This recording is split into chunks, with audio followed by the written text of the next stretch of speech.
हे यार, सुबह के 8 बजे नहा धो के मैं तैयार हो रही हूँ। बताओ किस लिए? बहुत ही एक्साइटेड हूँ। मैं ही बता देती हूँ, मैं जा रही हूँ पिकनिक अपने बच्चों के साथ। और माँ यहाँ पे मुझे खाना खिला दे रही थी, मुझे बेसिकली समझा रही थी ये मत करना, वो मत करना, वहां मत जाना, ये सब मत करना, देख के चलना। और मैंने उनको ऐसे लुक दिया, क्या मैं अंधों की तरह चलती हूँ? उन्होंने बोला हाँ।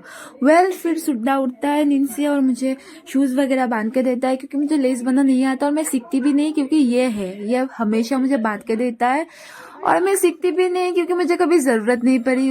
फिर टॉमी को खाना देके मैं दे रही थी अपना आउटफिट चेक, और फिर मुझे अपना काउंटर नहीं मिल रहा था तो माँ ने ढूंढ के दिया।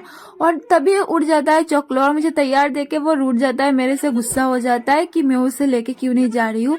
घर से निकल जाता है, बहुत मुश्किल से उसको मनाया। उसके बाद में पहुंच जाती हूँ, बस आते ही मैं चढ़ जाती हूँ और देखती हूँ सारा सब लोग डांस कर रहे हैं और मैं बैठी हुई थी। और क्योंकि मुझे डांस करना नहीं आता ब्रो, तो मैं यूं ही बैठी थी और मैं बाहर का व्यू देख रही थी कि सूरज मामा क्यों नहीं जाग रहे। मुझे बुरा भी लग रहा था और तभी थोड़ी देर बाद जाग गए और मैं खुश हो गई। उसके बाद बहुत ही मुश्किल से हमने हमारा जो मेन स्पॉट है वो ढूंढा, थैंक्स टू रिया। उसके बाद सारा सब कुछ जो सामान वगैरह है वो सारे लोगों ने मिलकर उसको उतारा और फिर अभी बारी आई थी हमारा मेन डेस्टिनेशन में विजिट। और वही हम लोग गए और देखे तो मैं बहुत ही मनमुग्ध हो गई थी, बहुत ही प्यारा लोकेशन था।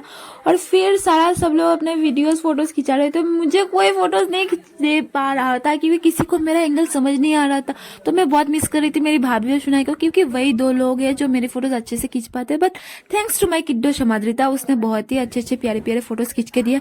बाकी मैंने बहुतों को फोन दिया, बहुतों को समझाया, कोई नहीं समझ पाया, सिर्फ वो समझी। उसके बाद बारी थी ऊपर जाने की, ऊपर मतलब ब्रिज के ऊपर ब्रो, ऊपर वाले ऊपर नहीं। वहां पर जाते ही ये वाला व्यू हमें मिला, ये वाला।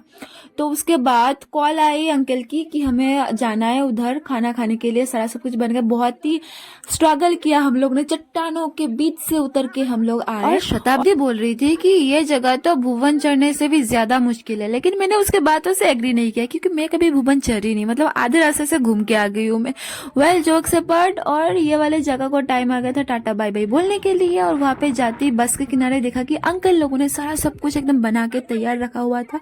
सारे सब लोग जितने भी हमारे बच्चे गार्जियन जितने भी लोग थे, सब लोग आके मतलब खाना ले रहे थे। और थैंक्स टू आंटी, उन्होंने मेरे लिए, सिर्फ स्पेशली मेरे लिए बहुत ही टेस्टी पनीर बना के वो लाए थे। अभी टाइम आ गया था इस जगह को भी टाटा बाय बाय बोलने के लिए, तो वही उसको टाटा बाय बाय बोला हमने, क्योंकि 4 बजे से पहले हमें वहां से निकलना था।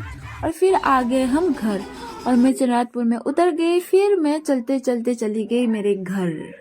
बस यही था आज का व्लॉग। मिलते हैं नेक्स्ट व्लॉग में। टाटा।